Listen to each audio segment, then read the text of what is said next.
Hello there. I got you. I got you. I got I you. almost got you. I nearly got you.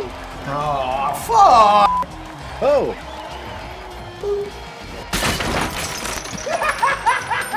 Who wins in a fight? Young Elvis with a black belt or Steven Seagal? What do you say we cut the chit-chat? A-hole! Huh? And seeing as I get drunk and on occasion shits myself. I tried to fart and all shit came out. I just shorted I've it. been out here a couple of years now. How come I ain't seen you in a movie yet? Hey, I was in Con Air. Comfortable? No. Perfect. Go to your local podcast store and demand that they stock the Two Critical Podcasts. Stay. ZACK WARD from A Christmas Story and the currently released A Christmas Story Christmas on HBO Max. You know him as the redheaded boy, the bully from A Christmas Story, with the animal scalp on his head and the braces. Ralphie's bully. ZACK WARD's been in a bunch of stuff. He's been in Transformers. He's been in Deadwood and Lost. He was in 54 episodes of the TV show Titus. And of course, he was in It's Always Sunny in Philadelphia. And he's here to talk to us. He's in the waiting room right now. So, ladies and gentlemen, here we go. Welcome ZACK WARD to the Two Critical Podcasts. Hey, there he is. Hey, buddy, how you doing? Good, Zach. How are you? Not bad. Still a little jet lagged, but getting over it. Thank you so much for doing this. We really appreciate it. I know we've been hounding you for a while, and we're so glad that you hooked up with us, and we're glad to have you on. I'm Thomas, and that is my podcasting brother from another mother, Rob, right there. Nice to meet you. Thanks so You much too, for Zach. doing this. All right, Zach. So we know we don't want to keep you on too long, but I'm sure you get this all the time. Huge Christmas Story fan. I will never forget when I was in elementary school and I was talking to my friend Claire Wilkins on the phone, and she was telling me this story about this movie that her family saw, and she's going on and on. She's talking about this lamp, and then she starts talking about the waiters singing Christmas carols wrong, and I'm thinking to myself, what is she on about? I had no idea what she was on about, and it wouldn't be till probably about 10 years later where I actually figured out, when I saw A Christmas Story for myself, that this is the movie that Claire Wilkins was raving about over and over and over again. And every time I see A Christmas Story, I always associate it with her. I have the full-size leg lamp in our window right now, and I never take it down because despite what people think, it's not a Christmas decoration. It's a major award, and it's around all year long. So ZACK WARD has been in a bunch of stuff that you've seen. So we were going through your IMDb, of course, Zach, and we picked out a few favorites. Of course, Deadwood. You did 54 episodes of the TV show Titus. But one of our biggest is It's Always Sunny in Philadelphia. So I'm gonna let Rob ask a few questions here because he's the one that actually got me into It's Always Sunny, and I'm thankful, gratefully. Go ahead. Well, Rob. and it's funny too because the episode that you're in is I don't know if this is one of their best episodes. I am not saying it's not, but it's just definitely one of their more obscure. Yeah. And I as soon as Tom told me that you were coming on, I said, we got Davy Diapers. And he was like, what's that? And I said, he's Cricket's brother. So I first have to ask, how did you get involved? Is that something that you knew somebody, or did your agent approach you and say you got this opportunity? It was just a straight up audition. I went in the room and I knew the show. So knowing that I was playing Cricket's brother and I know he's a redhead, I was like, ooh, I got a good chance. And loving the show and knowing their comedy timing, I think worked out really well. And honestly, I went in and pretty much got the job like that, and it worked out fantastically. And then I got onto set, and those guys are exactly like you see in their podcast. I'll be doing a scene with Cricket, and I can't remember the actor's name. He's also one of the key head writers on the show. Yeah, he's one of the executive producers too. Yeah. Yeah, I apologize for forgetting his name. So if he's out there watching, I'm sorry. He'll never see this. I think you're right. But so then the rest of the EPs, the lead actors are behind the monitor, watching it, laughing, and then yelling out direction like, "Yeah, do it again, but a little faster, and then say this instead." You're like, "Okay, bobbity bobbity bobbity boo," and they go, "Yeah, do this instead." And then you hear them crack up, and they're like, "Yeah, that's great. Moving on." So yeah, they were a lot of fun to work with. And who was the dad in that episode? Are you? Yeah. I'm the suck boy you're looking for.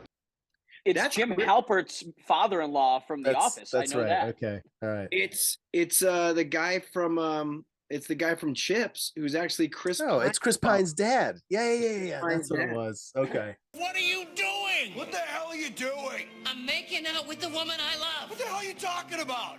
It's Dad's dog. I'm making out with my dog. Dog. Oh, shit. The eye, he's got the scars.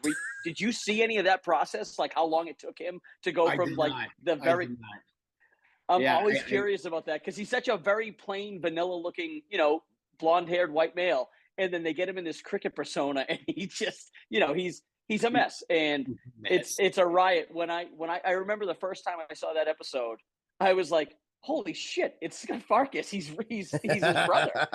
So I love the characters that they bring in, some of the side characters, the actors they bring in. I'm always curious to know, if there's a connection, because I know some of them they know, they either know McElhaney or Howard, and they, they've had a history together.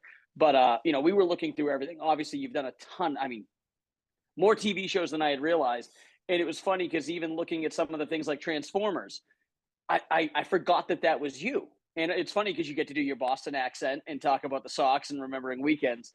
But I'm sure I can't be the first person that says that where, if you say to somebody, oh, I've been in this, because obviously there's some roles that it's ZACK WARD, and there's other ones that, in Transformers, you're covered head to toe in camo and you've got the eye black all over your face. I'm sure there's a lot of roles that when you remind people, like, oh, that was you. I forgot about that. Yeah, when I was a kid, Peter Sellers was one of my heroes. And what I loved about Peter Sellers, and for those of you who are too young to remember, he was in Pink Panther. He did Being There. He was incredible. He did The Party, an incredible actor who was a character actor, but also was a movie star. And I just loved the way that he could become the character that he was playing. So he disappeared into the role he was portraying. Yeah, I've had that quote issue many times. I was at Costco years ago, and a friend of mine walked up and she was like talking to me for a second, and I saw that she had Resident Evil Apocalypse in her cart. And I was like, "Oh, you bought Resident Evil Apocalypse?" She's like, "Yeah, I love that movie." I said, "Oh, thanks very much." And goes, "Why?" I'm like, "Why what?" She's like, why thank you? I'm like, "Well, because I'm in it." And she, "No, you're not." I'm like, "Yes, I am." She's like, "No, you're not." I'm like, I am actually. She's like, "Oh yeah, who did you play?" I'm like, "Nikolai Zhanofov, the Russian guy kills the dog." She's like, "No, you didn't. That's a Russian guy." I'm like, Well, they paid me to. I did a Russian accent. They're like, "No, that."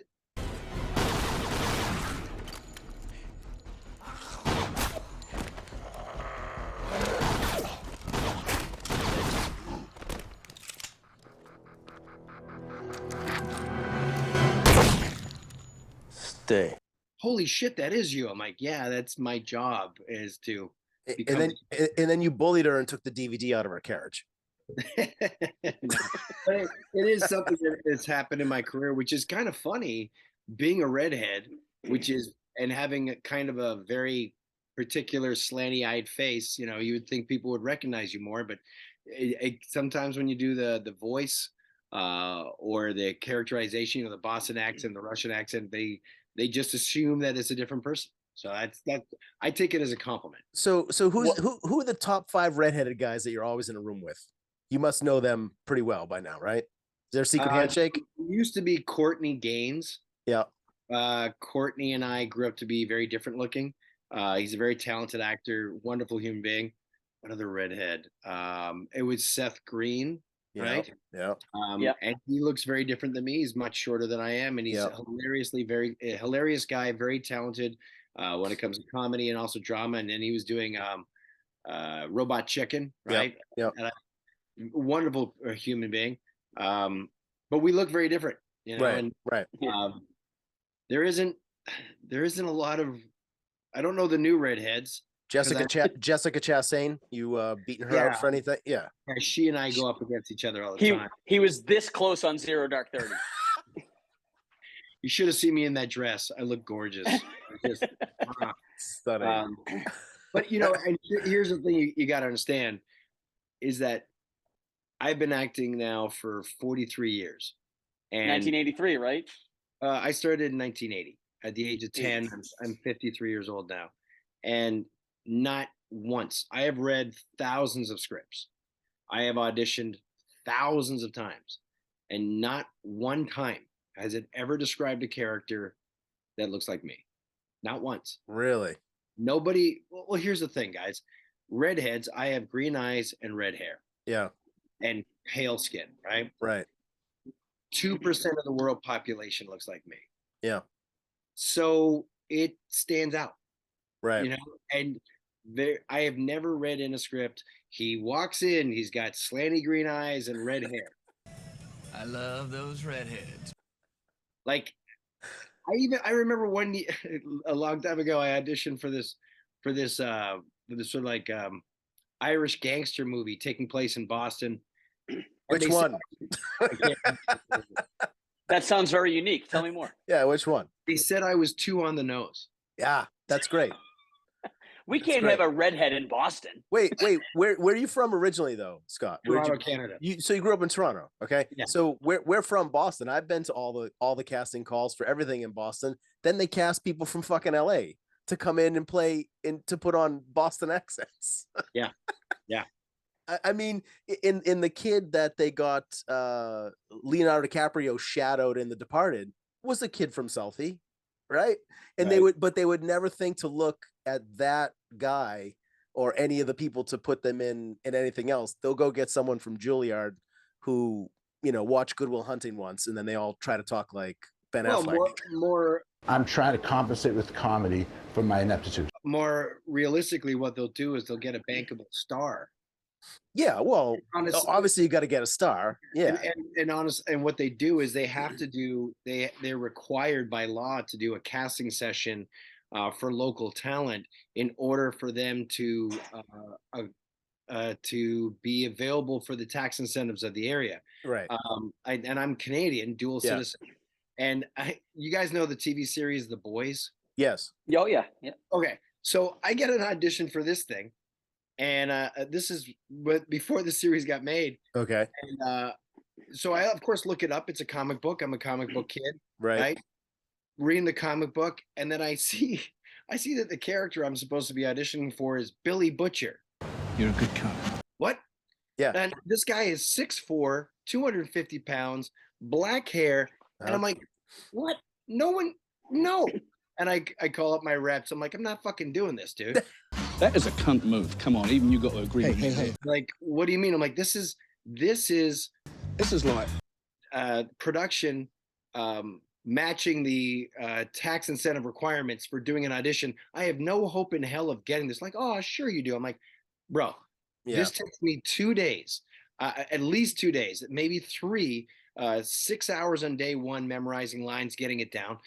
6 to 7 hours on day 2 getting the wardrobe together, tweaking out what my look's going to be like. Do I need to put makeup on? What's that going to look like? And getting the accent down, all that. Then it's another 6 to 7 hours recording it, and then editing it and color correcting it, and then exporting the file. So you're talking about 3 days of my life. Right. Waste my fucking time. Yeah. Because and they probably already had Urban lined up. Well, yeah. And I'm like, he's drawn to look like Carl Urban. Right. And if it was me as a producer, I would go, let me see, who do I have? I have international recognizable star Carl Urban, or Zach, who the fuck cares, Ward.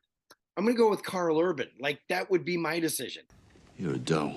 Yeah. So we do this all the time, and they're always like, well, you never know. I'm like, yeah, I do know. I'm not going to get the job. Yeah. And he does an amazing job at it. He's brilliant. And I would suck. Evening, cunts. I'm not that guy. Yeah. So, But yes, I guess the hope would be maybe that you get on their radar for a different role in a different season. I could see the argument for that, there is some merit to doing it. But I am sure it's easy for me to say, I'm sure you've done this so many times that every now and then you take that shot. Like when they say, hey, we got a Michael Bay movie. You're like, all right, maybe I don't get this role, but I might get the next one. yeah, it depends. It's if it's realistic, yes. If it's not like it's you against Leonardo DiCaprio, I'm like, you know what? I'll give it to him. I'll I'm gonna pass. go. Yeah, I'm gonna yeah. go. It's a waste of my time.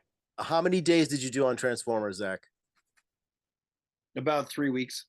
And what's it like working with Michael Bay? He's technically a genius. Yeah. He knows exactly what he wants. He does really cool things. This scene in Transformers where we're out in the desert and Scorponok is chasing us. Yep. That was really cool because we went out to a private airport in Van Nuys, jumped on his private plane, flew to Arizona, a place called Shiprock. We landed, drove out to the desert. We had all our gear on. He had the camera, and he had a 650 millimeter lens custom built, this massive thing. And so he's like, all right, you guys need to run a mile out into the desert. Wow. In full gear. Go out there. You got your walkie-talkie. I'll tell you when to stop. And what you're going to do is, so the 650 millimeter lens has a very shallow depth of field, but it's got this great look to it. It's all optical, actually, or practical. And so he would call us and like, all right, get in formation. No, to the left, to the right. We're a half mile away or whatever it is. Yeah. And then he's like, all right, everybody turn to your left, start running that direction. Stop. Turn to your right, run in that direction. Stop. Face me, run towards me. Stop. Turn around, run away. Do that 3-4 times. All right, get the fuck back here. Get in the car. We got to go. Like, he was just, the guy is amazing. His social skills. Yeah.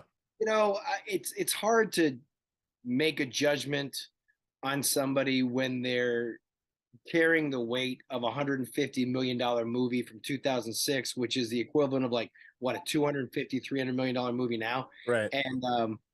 And how much they have on their shoulders. And like, he's probably a little different at a bar than he is when he's working. Yeah. I would say, yeah. So incredibly talented, visionary.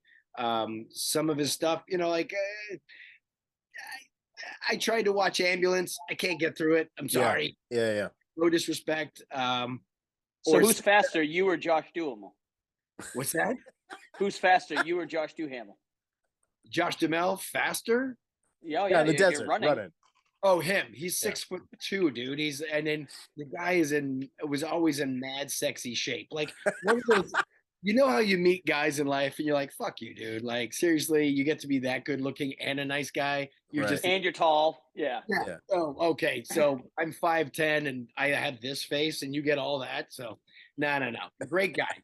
Great guy. But ridiculously handsome and just really charming. Yeah. Did they put you through any military training before you played that part? We went out to Fort Irwin and Barstow. Okay. And we were doing kill houses with Delta teams out there. And I was running the SAW weapon, which is a squad automatic gun. It's a machine gun that you use to do suppressive fire to keep enemy heads down so they can't shoot at your guys as they run in and take them out. So I was working with a SAW gunner who was a Navy SEAL contractor. I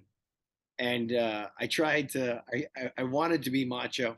So my idea was that I was not going to put the gun down till he did. Yeah, not a good idea. His nickname was Tiny. Okay. So he was about 300 pounds, covered in tats, MMA guy who had done multiple deployments in country and was scary in how nonplussed he was about telling the stories of fighting the fucking Taliban. So, it was a really interesting experience, and I enjoyed it a lot, and also have a lot of respect for those guys who actually do it because I just do it I'm not a badass. I just play one on TV. You know what I mean? But you don't eat the Drano. And then if you get the opportunity to ever do this, it smells like garlic farts. The chemical reaction smells like garlic farts. And at first, when I walked over there, I thought it was Tyrese. So I'm really glad it's not, because we're gonna be working together for a long time. How long did you spend out there? I was shooting in White Sands, New Mexico, like I said, for about 3 weeks, and I was training order when we took about 6 days of training. It wasn't a lot because we don't do a ton of tactical stuff, but I had a bunch of tactical training before that, so I understood how to walk with a weapons platform when doing CQB, or whether the saw gunning thing was new to me. But yeah, I had some training. So how long before you guys started working on the sequel to A Christmas Story, A Christmas Story, how long did you know that it was going to happen, and how long had you heard that it might happen? I knew it was in the works in 2020, November 2020, and then November 2021, like literally a year later, is when I started getting calls about meeting with the director, and that it was going to move forward in January, February of 2022. Yeah, it's funny because the whole time, I'm sure you've heard this before, you're watching the movie, and I know that you're in it, and the whole time I'm just kind of looking at the clock going, where's Scott? Like, is this going to be like an after credit scene? And I thought it was great. I mean, obviously, I'm sure you would have loved to have, yeah, I'm sure you would have loved to have been in 45 minutes of it, but I thought it was great the way, nice little send off for your character. Little character arc differences. You pull past the police station, everyone's like, oh my God, we're going to get like a round 2, or, the sequel to the fight. And then you kind of turn into the good guy, and nice little change of pace. Thanks, man. Yeah. Yeah, of course I would have liked to have had more stuff in it, but really I'm not what the story's about. And it's really about Ralphie's next stage of life, stepping into the shoes of his father. So I don't know how they could have incorporated Scott Farkas more. I think they could have leveled it up somehow in the beginning a little bit more, but hindsight's 2020, and the reality is you're making a movie with Warner Brothers, Legendary, and HBO. So you've got a lot of cooks in the kitchen. I think they did a great job. Yeah, and I think if they had introduced you sooner, that kind of nice surprise at the end loses a little bit of the shine. I know what you're saying. You could have seen Ralphie driving down the street earlier in the movie and see, Officer Farkas on the side, but when it finally came up, that was nice. And I was nervous when they said they were making a sequel to this movie, because so many movies nowadays, I mean, everything's getting sequels or rebooted. And I remember thinking, like, this is like such a classic, timeless movie. Like, maybe they should leave this alone. But I thought it was really well done. I don't think anything they did in any way, takes any of the credit away from the first one. It doesn't diminish it at all. And it's a good, entertaining Christmas movie, which, not for nothing, I always say it's stunning to me that we don't get a good Christmas movie every year or every other year. We get Christmas movies, but I'm just saying, when was the last really good one?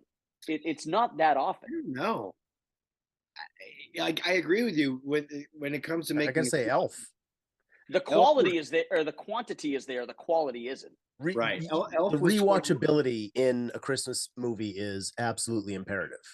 Yeah, because when people say Christmas movies, you talk about Elf, you talk about Home Alone, you talk about Christmas Story, maybe the Santa Claus, depending on, your generation. There's a couple others that I'm sure I'm forgetting off the top of my head, but you would think if, every 10 years there's at least 3 or 4 good ones. There's not, though. Yeah. And I say all the time, it's such an easy moneymaker, as long as it's not on a massive budget. It's not. I mean, let's talk about Die Hard is a brilliant Christmas movie. It takes place during Christmas, but more so the theme behind it. So he comes to go see his wife that they're estranged. She's working for a company. She's getting the money. She's getting the prestige. She's given a gold watch, a symbol of her focus on making the money over the family. And at the very end of the movie, the bad guys hang up the side, Hans Gruber's hang up the side of the building onto the gold watch. Yep. And then she undoes it and he falls to his death. So she's removing herself from those things that are transient and tying it to something that's important. A lot of thematic value in that film. And that's, that doesn't get puked out overnight. And that's why it's such a great fucking movie. Yeah. So they make a lot of them, but just not good. That's it. Here's the thing I think about A Christmas Story, Christmas. The problem with it is in the first movie, everybody could enjoy it. Children could watch A Christmas Story and relate to what they're seeing for themselves. parents can look at it, or just older people could look at it, remember what they were like when they were kids. Yep. Then parents can look at it and reflect on what it's like to have their children. And then grandparents can look at it, remember what it's like to be those parents with the kids. But in the sequel, A Christmas Story Christmas is really for those people who grew up with A Christmas Story and now have their own children and are going through those stages of their life that everybody watching this podcast, the 5 or 6 people that you know. We're up to 8. There we go. I mean, everybody watching Thanks, Mom. is gonna die, and they have to deal with that in their lifetime and how they deal with the people they love, and that's really what A Christmas Story Christmas is about. The problem with that being, if you're a 10-year-old kid, the movie's not really for you. Right. Yeah. To a certain degree. And that's a ballsy move, because if you're watching Jingle All the Way with Arnold Schwarzenegger, it's for Mass anybody. appeal. Yeah, they turn off their brains, but it doesn't make a classic film. Put that cookie down now. It doesn't make something that's got some heart and some brain behind it. And that's where the art and the commerce has to come together. Yeah. So speaking of commerce, obviously we understand, that there are budget constraints when you put together things like this. So you guys shot this movie in Bulgaria. Yeah. Now, see, and why? So Zach, you don't know anything about me, but so for 18 years, I've owned my own production company here in Massachusetts. So I build sets, I work on films and things like that. So when I do my own projects, these are the things that I have to worry about. So when I heard that they didn't shoot it in Cleveland, and I'm, of course, like most people, I'm infatuated with the house, the Christmas Story house. And, I talk to Rob all the time about how important props can play in television and film. Yeah. Yes. And you see things like, Ecto 1 was just dumped in a back lot and they let it get destroyed, and the time machine from Back to the Future was destroyed. Like, and fans literally had to come together and like rebuild these things and preserve them. And I think one of the best examples is Ghostbusters Afterlife. I was just going to bring it up. Yeah. So they build the Venkman, I'm sorry, the Spengler farm, the house on a farm in Canada, and they shot on the interiors of the actual farmhouse. They didn't do it in a soundstage.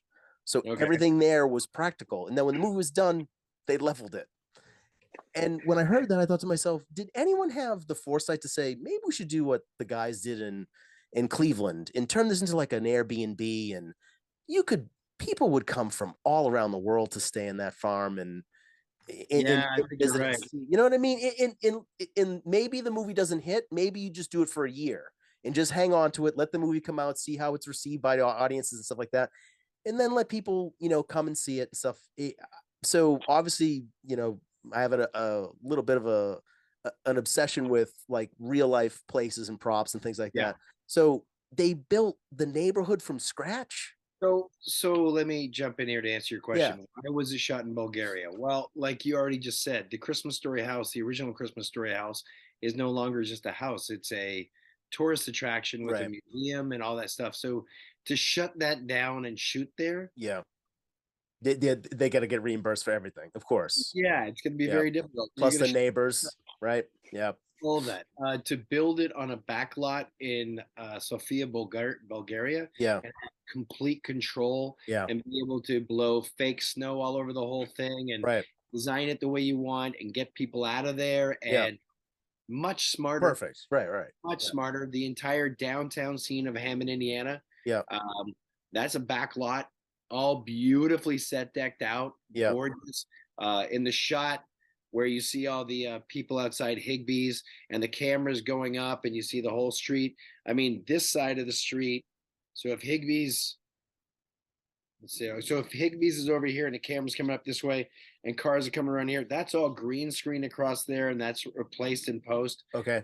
You still have 300 extras there. Right. Again, A Christmas Story Christmas, if it was shot in the United States, would cost an extra $20 million. Unreal. Dude, it's insane. I know. Insane. So you do what you can, otherwise you can't do it. So did they shoot any interiors in the house that they built on the street, or is that just exteriors? Just exteriors. Okay, and That's the same as the original film. The original film, the exteriors were Yeah. the house, and then it was shot on a stage in Toronto. right. And being that you were in both films, you got to see the interior of the house in Cleveland and be in that neighborhood. How close did they get it? Oh, they killed it. Really? Oh, it's beautiful. That last shot where they do the pan where they go from Bulgaria and then they pan into the footage from the original. Heartbreaker. Yeah, it's like you're watching family videos. Yeah. And then the narration of Gene Shepard comes Yeah. in. I mean, you got to imagine, dude, like, again, legendary Warner Brothers, HBO, people from every single team putting in their 2 cents. It's woke America. Yeah. You have to appease everybody. You can't actually have an opinion that offends anybody, because then you're going to be in a massive lawsuit from this, that, and the other thing. So, how do you do this? And when the original film was made, it was a $4 million movie. The script was in the works, in development for 10 years, because Bob Clark knew Gene Shepard, and Gene Shepard had written a book with all these stories, and he had the voice that he'd done. Like, he had the mental voice, the vision of the writing. He'd been telling these stories on the radio for 30 years, dude. Yeah. And how do you then bring that up to speed in a world where it's a watering down, like it's a race to the bottom, and everybody's wants to be offended, and and you have to walk that line. You have to really walk that line of keeping that original story universe alive, and also including people who don't know about it. So being inclusive, but also having an honest voice to the film. And that was a tricky line to walk. There was originally, I don't want to give any spoilers away, but you guys know my scene. Yep. And the dialogue that I have that ties up the prehistory. Yep. And just so I don't give anything away, originally that was written almost like Too Many Cooks in the Kitchen, and it was the most woke, PC, nobody talks like this. Like, it sounded like you were in a therapist session. You're like, hey man, I have a lot of feelings about how you express yourself, and I need some safe place for me to promote my concerns about how you're addressing me. So I just want to say, like, that type of horse shit. It sounds like it was probably overwritten too. Bro, it was like, nobody in 1973 speaks like this. Right. No grown-ass man in 1973 who was raised in the 1940s speaks like that. Dude, nobody actually speaks like that now. Right. They just do it when they're in front of an auditorium of people who want to be argumentative, which is fine, because you've got to watch what you say. But you can't put that in this movie. Right. It's ridiculous. So the first time you read the script, you must have been like, you got to be fucking shitting me. It was one of I understood what they were trying to say and where they were trying to go with it. And then I worked on it with the writer, Nick Schenk. Nick Schenk, brilliant writer. He wrote Gran Torino. He wrote The Mule. He's from Minnesota or Wisconsin. I get him confused. And I think he's got a very Americana, Ernest Hemingway style to him that I think is very organic and very textural. I think he was a great mix for this Gene Shepard voice. And we talked about it. We worked through it. And I was very grateful to both Nick Schenk and Clay Titus, the director, and Peter Billingsley, who starred and produced, that they allowed me to put my 2 cents in there for the dialogue that would actually come out of Scott Farkas's mouth. And I think the end result says the story that was wanted by the studio execs, but does it in a way that's organically real to the character of Scott Farkas and the time period he's in. Right. So you don't feel like he suddenly became a therapist. He's not a barista from 2017. It's yeah, exactly. And that's a really tricky line to walk. Like, one of the things that we've gotten a lot of accolades on, and it was very subtle, from journalists, usually from other countries, is Ralphie's character is a man, and he's not a buffoon.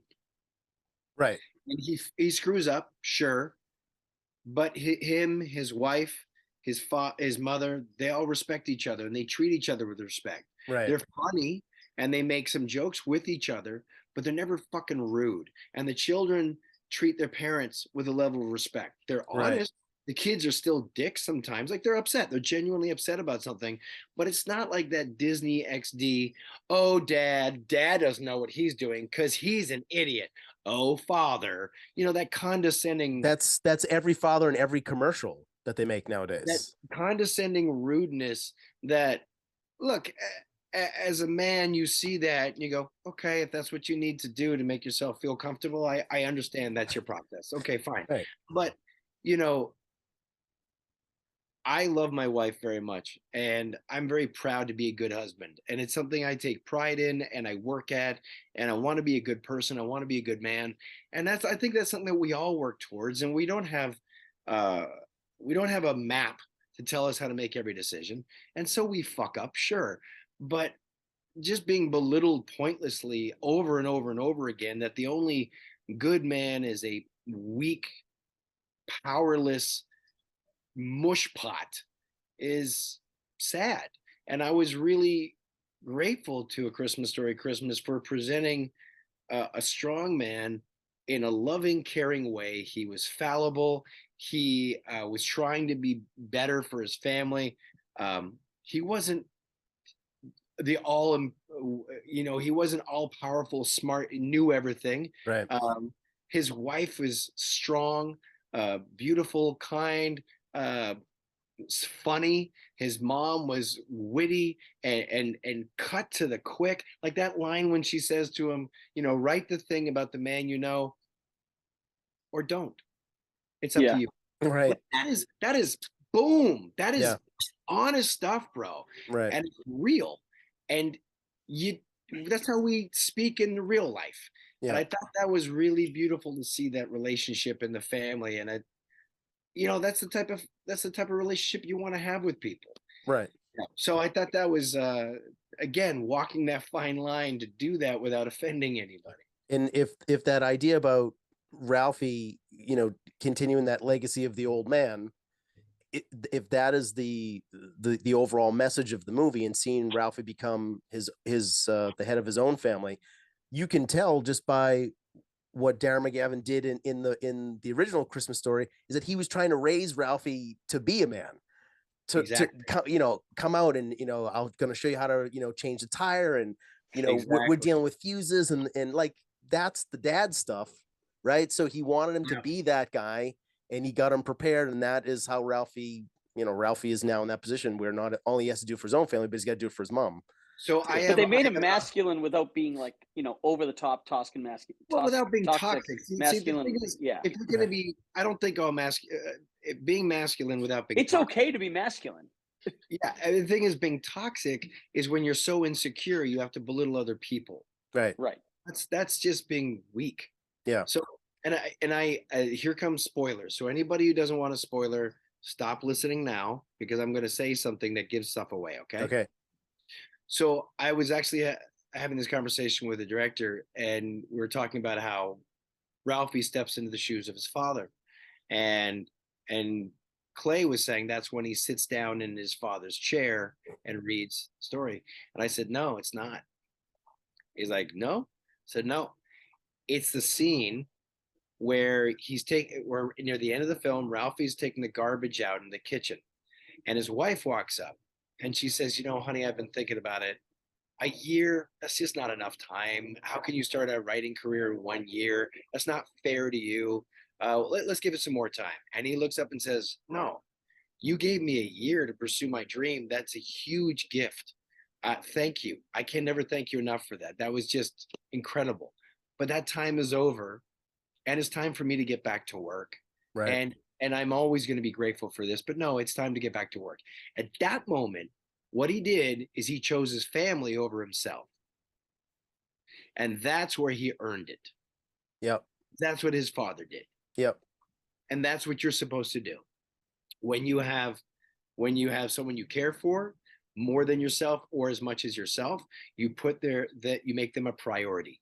When you have children, you make them your priority. That is your job. That is the joy of that responsibility. I don't have children myself, but I have nieces and nephews and brothers and sisters, and you prioritize them in your life, and you don't go doing stupid shit that can cause damage to their life process. So when he made that decision, that's when he earned it. That's when he became the old man. Yeah. Because that's what his dad did for him.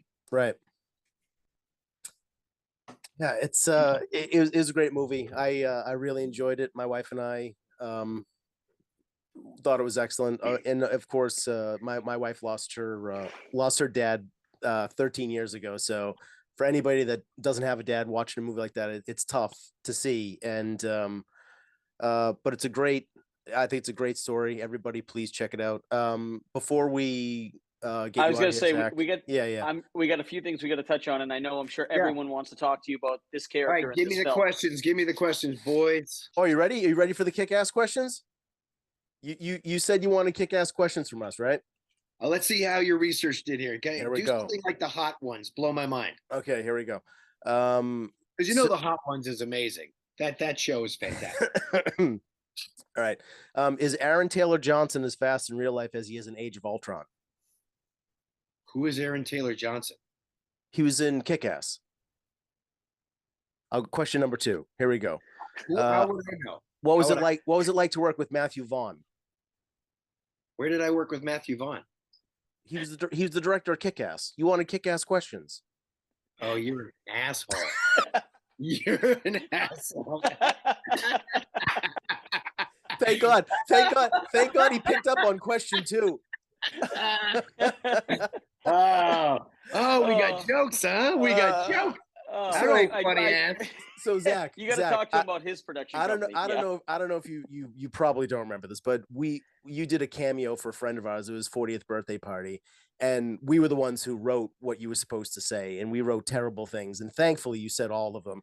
And you did the video and you sent it along, and of course, you know, I was editing his 40th birthday video for him, and then we roasted him. It was incredible. Anyway, but we're getting to your part in the video, and you know, you read everything that Rob and I had put in these terrible things, and then you say, look, your friends told me to say this, and they're probably terrible people, and then you trashed us in the rest of the video, and that was 10 times funnier than what we had written. And when I first watched it, I was like, holy fuck, he just dragged us under the bus.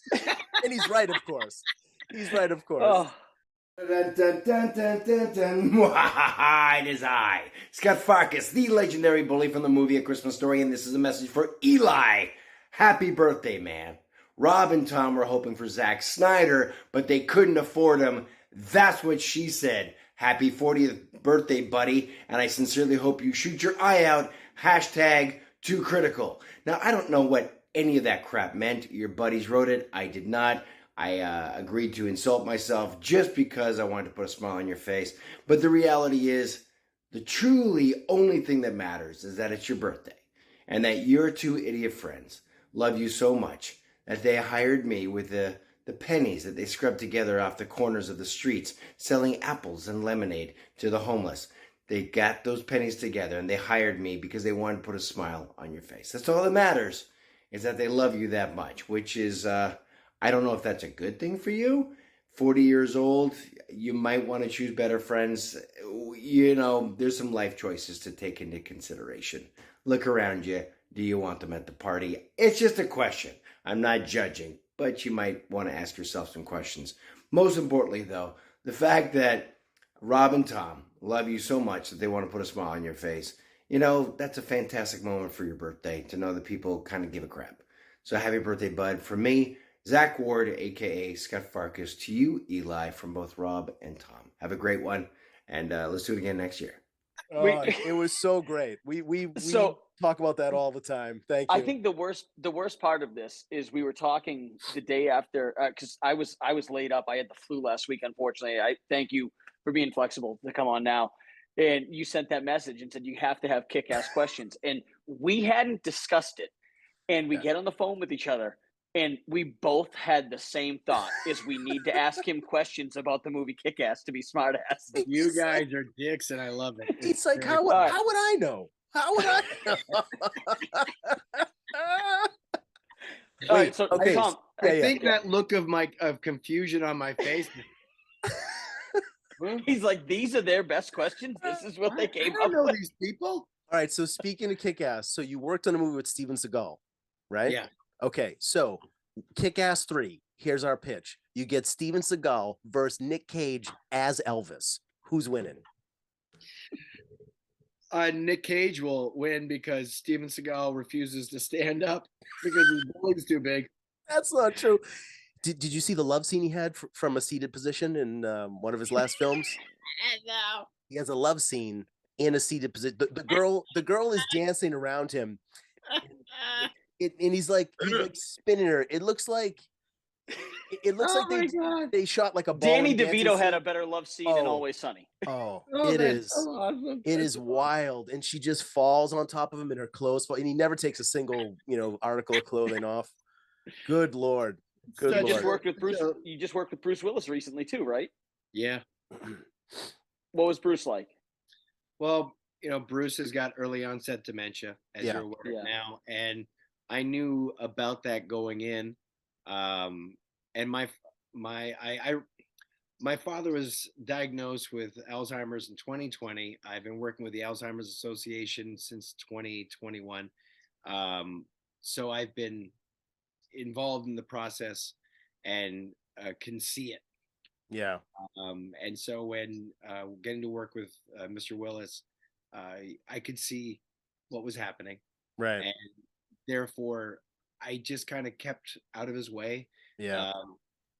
Because it's easy to make people confused, and then they get frustrated, and then they can get angry or they can get scared. And I didn't want to cause any issues. Right.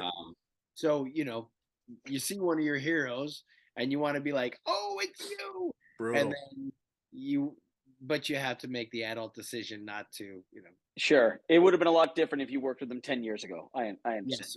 Yeah. Much. I ran into him when they were filming Surrogates in Woburn, Massachusetts. Yeah. And the first thing I thought is, oh my God, is he tiny? John McClane is nowhere near the badass I had in my mind. Wait, didn't you have? I thought you had a weird story about. Yeah, I did. So I was there on work and not in the film industry. I was picking up scrap electronics from like the IT department. And awesome. no one gave me any instruction. They just gave me an address and said, go here and see this guy. And they gave me a contact phone number, but I didn't know I was going to a movie set or where I was going. So I get there and I see all the trailers and I see a ton of people everywhere. And I'm like, what the fuck is going on? Like, what is that? Like, I generally go to a loading dock and pick up a pallet. Yeah. Like wow. So I'm next to a trailer. I see a couple guys walking towards it, and the door swings open, and out walks Bruce Willis. And I'm talking again, what's Surrogates 20 years ago? Yeah. And he looks at me, and in the most uncool, like regrettable way, I couldn't come up with anything else to say. And I look right at him, and I go, "Holy shit, you're Bruce Willis!" Yeah. And he kind of walks near me. And he gives me a kind of, not a wink, but yeah, how's it going, kid? And he pats me on the side of the ass and he turns and walks away. And that was the time I met Bruce Willis. And I've regretted not having something cooler or more calm to say. Shut up, stupid. I hate that stupid mongoloid voice. if somebody said to me, you're going to a film set, I would have been prepared. Like, okay, if I see somebody, but like I'm thinking I'm going to see Joe, the facilities guy. Right. I'm not expecting Bruce Willis. Yeah. The other thing too, like, just to be fair to yourself, I've been in the industry for 43 years, and I'll meet certain people and I can't say my own name. I just, because the having seen him for so long and then meeting him in person, it just kind of breaks reality for me. And you're like, no. I'm also pretty sure I was 19 years old. I think I was 19 to 20 and didn't know I was going to be meeting one of the massive celebrities of my youth. So I didn't exactly cover myself in glory there. But I want to know more about your production company. Tom was telling me about it. I actually didn't realize you had this. So yeah, Brilliant Screen Studios. You can go on Instagram. It's Brilliant Screen Studios, and our website is brilliantscreen.com. It's a full production facility, meaning that we have 15 cop cars, ambulance, cop motorcycles. We have all the cameras, the lights, the gripology. We have 7 trucks, 17-foot long full trucks. We've got 3 stages. We have LED walls, Unreal Engine, motion tracking with Moses. So it's a Star Tracker system. And now we're building out our post facility. So we've been a rental facility and have been transitioning into becoming a full production facility, making our own movies. Our first film that we've done underneath our banner is Patsy Lee and the Keepers of the Five Kingdoms, which is like Big Trouble in Little China meets the Goonies. Yes. Okay. A little bit of Dark Crystal and Labyrinth in there. Yeah. And so my producing and business partner is Ace Underhill. Great name. That's his real name. I was just gonna say, there's no way that's his real name. That's his real name. And he is, we wrote the script together for James Hong, who starred in Big Trouble in Little China and was also in Blade Runner, and he just got a star on the Hollywood Walk of Fame. And so we wrote it together, I directed it, and we produced it together, and Ace also DP'd it. And then we posted it, edited it. It's almost completely finished with the post process.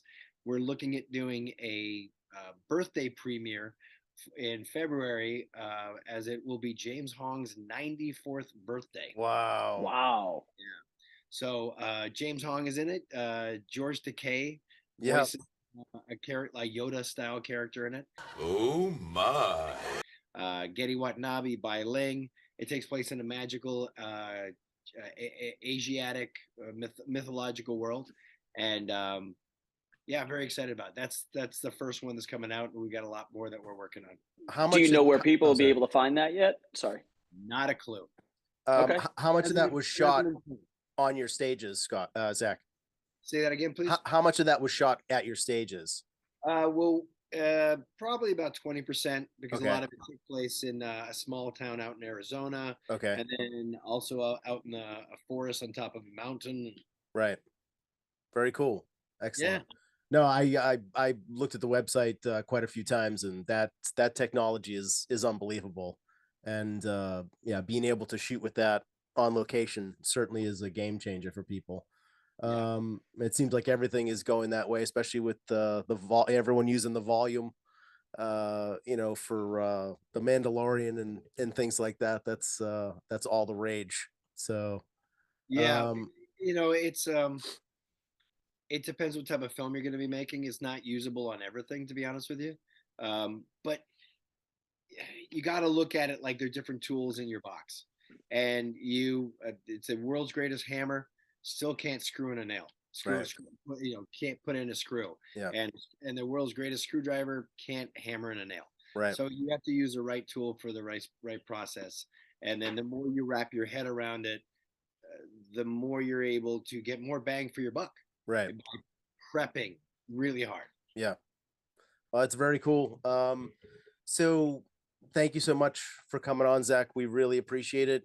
Best of luck with A Christmas Story Christmas. We love it. Everybody should check it out.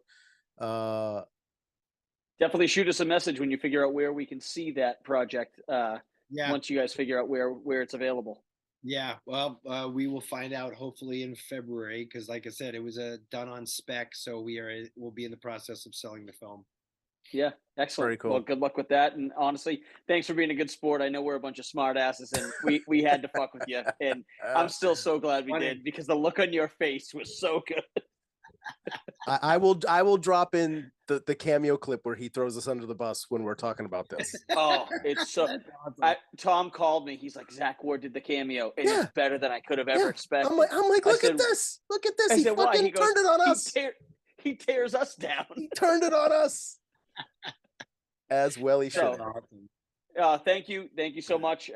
Honestly, you know, it's one of those things where we're always nervous when we get different people on, because we've had episodes that we've recorded and thrown away because we got them on and it was like, oh boy. But you know, thank you so much. You're so generous with your time and sharing the stories with us. It's one of those things that's so hard for us because we try to be mindful of everyone's time and keep it short, but we didn't even get to some of the subjects I want to talk to you about. And like I history, could have talked to algebra. Yeah. I could have talked to you for 2 hours just about It's Always Sunny. I can give you, it's 1:49 right now for me. I can give you another 5 minutes. Oh, I got a thing at 2. All right, Tom, I'll let you. We can do 5 more. I got to So- bring my son somewhere in 10 minutes, so we're on the same schedule here. All right, I- so let's do a speed round, gentlemen. What you So got? I know that you go to conventions a lot. Have you ever heard of Terrificon in Connecticut? I have not. I don't go to conventions a lot. Okay. But I So do. But so yeah. if you consider going to a convention, there's one in Connecticut. It's the largest comic book convention in Connecticut. I know for that for that. Which is for like fact. being the tallest. Oh, I can't say the M word. Little person. Yeah, there you go. So the guy that runs the show has been doing it for 12 years. He runs an incredible show. It's at the Mohegan Sun, which Okay, is let's cut to the chase. Sure, sounds good. Put him in touch with me. We'll talk and figure it out. it's a we've been down there 2 years in a row. It's an incredible venue. You don't know what a speed round yeah. is. Sorry, Yeah, I'm not yeah, good. exactly. Yeah. I'm not very good. So I Did was you get born to- in a manger. First the Ooh, I dinosaurs was came, born then a they got too poor big and black fat, man. and they turned into Next, oil. so yeah, put me in contact with him. We'll talk and figure it out. Next question. Did you have any time on set with DeVito at Always Sunny? No, unfortunately, it was not there. My wife is actually. My wife looks so much like Caitlin Olsen from Always Sunny Yeah. that she has actually been at like hockey games and stuff where people will ask to take a photograph with her. Sweet D, Perfect. Sweet D. And then she'll be like, "Who do you think I am?" And they'll be like, "Oh, you're sweet." She's like, "I'm not." And they're like, our friends won't notice." Click. Yeah. So she came to set one day with me and met Rob, and he was like, "Yeah, I see the resemblance." So that was kind of cool. But no, I did not get to meet Mr. DeVito because I'm a huge fan and I would have gushed. Who right, Tom, go. who is a celebrity that you met who was like the biggest Christmas Story fan that you didn't you wouldn't expect? Gosh, off the top of my head, I can't remember. Joss Whedon, but nobody more for reasons. He was a huge Christmas Story fan. It's one of those things that you work enough in the business and people are like, "Oh, Christmas Story, I love that film." Right. Yeah. Maybe that'll happen again. Maybe I'll get a renaissance. Who knows? So obviously you've done it. It goes every other. You got to learn how this works. I go, you sorry. go. Who talks Yeah, I'm very first? good. You talk first, or I talk first. You talk first. So who talks first? You talk first? I talk first. So you've done a ton of TV shows. Again, we listed some of them even before you were on. But I noticed one of them was Lost, and I have to just be fully honest. I don't remember. I watched the show Lost a long time ago. Yeah, I was Matthew Fox's best man in a flashback at his wedding. Okay. What's that make us? Absolutely nothing. Yeah, and then I was supposed to do like 6 more episodes, but the way they would contact me is they'd be writing it on the fly, and they'd be like, "Hey, we want you to be here tomorrow." I'm like, "I'm shooting something." And that was in Hawaii, I'm guessing. Yeah. You're in Bulgaria. They need you in Hawaii. That type of thing. Yeah. Did you grow up playing hockey? No, never played hockey. Do you watch Letterkenny? I do on occasion. I think it's hilarious, but Okay. it's very similar to the way I talk, minus the accent. How are you now? Good, and you? Oh, not so bad. So you didn't play hockey? Are you a hockey fan? No. No. I'm not a Is there fan of any. I don't watch any sports. I Okay. was just going to ask that question. Okay, Tom, go. And it is very strange because I know the rest of the world does, and I do not give a fuck. Like, no fucks are given. If you're like, "Oh, my team won the Super Bowl," I'm like, I don't care. See, Like, I don't wish that at I all. was like you. I don't wish that I was not a fan. I would love to be a casual fan. I would love it. I care more than I should. I let it ruin days. I've let it ruin weeks when the Patriots Let's have make lost the this Super Bowl. podcast about you. All right, you got 3 minutes. Ask me more questions. All right. So you're stuck on a desert island. You can only watch 5 movies for the rest of your life, and they're based on rewatchability. Go. Highlander, Oof. Shawshank Redemption, Wow. Deer Hunter, Oh, you got. Oh! Wow. Phantom of the Paradise, Okay. and Goonies. Fantastic list. What Excellent is list. the project that you went for and didn't get that you really wish you did the most? I can't remember. Honestly, the process is you get wound up for it. you audition or you work through the process, and then it's over, and you kind of cry in your beer about it, and then you go on with your life, and I don't even remember him anymore. And there's got to be some level of reasonability, like with the boys. You knew you weren't getting that, so that doesn't qualify. Yeah, that doesn't. He lost out to Bryce Dallas Howard in Jurassic World. Well, I'll let you guys determine that. I think you have some opinions on the matter. Yeah. All right, Tom, go. Fuck. What's your favorite Western? Once Upon a Time in the West. Excellent. How old were you when you made the original Christmas Story? 10? 13. How old were you when it started to become a thing where like people knew? Like, were you in high school or is it more college? No, nobody cared. It wasn't for like 20 years. Now, did people treat you like dirt because you were the dirtbag character in the original? Nobody saw it. Nobody gave It a took shit. too long for it to catch on, so by then you were an adult? Yeah. Gotcha. Did Peter Billingsley always have an enthusiasm for Christmas Story? Is that something that developed over time? Later. He wanted to remove himself from it very much. Okay. And he did. He got into producing and working with, like, he and Vince Vaughn were buddies. Yep. And then that's how that all span into an epic career. So, right. Yeah. But so he didn't want to be associated with that at a certain point. He was trying to move himself away from being that child actor. Yeah, he didn't want to be Kevin McAllister's whole life, right? You see it with everybody, right? Macaulay Culkin didn't accept being Kevin McAllister until like 3 years ago. Yeah, the Google commercials. Next. So obviously you've done film, you've done TV, you're now getting into directing. I have to imagine directing is the most involved and the hardest grind. But in terms of like, do you prefer being on set for a long time for a project, or do you like kind of like It's Always Sunny, kind of quick in and out? Would you rather work on one project for a long time or work on a few different ones kind of on a smaller scale? When I work on a TV show as an actor, my job is this. When I work as a director, my job is this. The directing job is in some ways much harder because I got to be calculating a lot more things. As an actor, I get to show up, do my thing, go bye, and I'm out. So there's a freedom there, which is sometimes a lot of fun. The aspect of, so I've directed 2 feature films, some pilots and spec pilots, some shorts, and I've produced 4 feature films.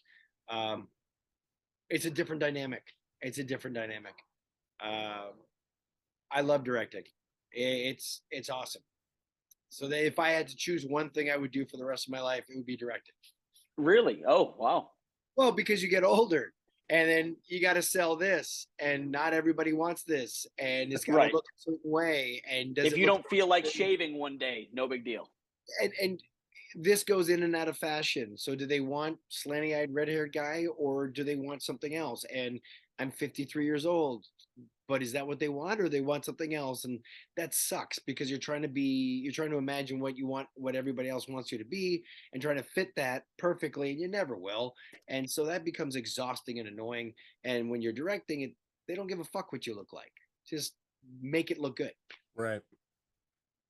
So I'm sure you've worked on a project before where your parts have been cut out. Are there anywhere you didn't know, and then you see it either in the theater or the first time you get the copy, and you're like, Almost Famous. They cut out like 80% of my stuff in Almost Famous. And you watch it, and you're like, what the fuck is this? It happens. How you doing, brother?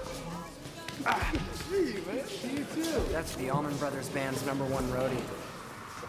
How are the guys? Having a ball, man. Having a ball. Yeah, you know, when we have a party, we have an Allman Brothers Band party, man. Everybody's boogieing, everybody's getting off. Like family, man. Yeah. Hey, we got these now. Check that out, little man. Oh. Thank you, Zach. We really appreciate it. Merry Christmas to all of you. Merry Christmas to you. Happy holidays. Enjoy. Everybody out there, if you have people in your family or loved ones suffering from Alzheimer's or any form of dementia, contact the Alzheimer's Association. It's free. They have local chapters all over the country. They will help you with the financial, the medical, the physical, and the mental. And you need the support because there's a lot of collateral damage with dementia and Alzheimer's. So go to alzheimersassociation.org. I think that's it. and you'll find it. Google it. But to everybody else, Merry Christmas, Happy Holidays, Happy Hanukkah. Be good to each other. Be kind. We're not here for that long, so love as best you can, and I wish you the best. Thanks, Zach. You too, Zach. So much. Happy That was holidays to your great. family. Thank you so much. Same to you guys. Bye-bye. All I'll right. talk to you Bye. later. See you guys. Okay. Latest episode of the Too Critical Podcast. Thank you so much, Zach Ward, for coming on and giving us your time, being so gracious, answering a lot of bullshit questions, and being willing to bust balls. We certainly appreciate it. That's it. That does it for us. Please like and subscribe. Check us out at the2criticalpodcast.com. You can find us on YouTube, and you can find us wherever your local podcasts are sold. If you like us, tell your friends. If your friends like us, get some new friends. Thank you so much. And Merry Christmas, everybody, and a Happy New Year. Hope it's a good one, and it's healthy. Take care. Bye-bye. You guys are dicks, and I love it. Ra-da-da-da-doo.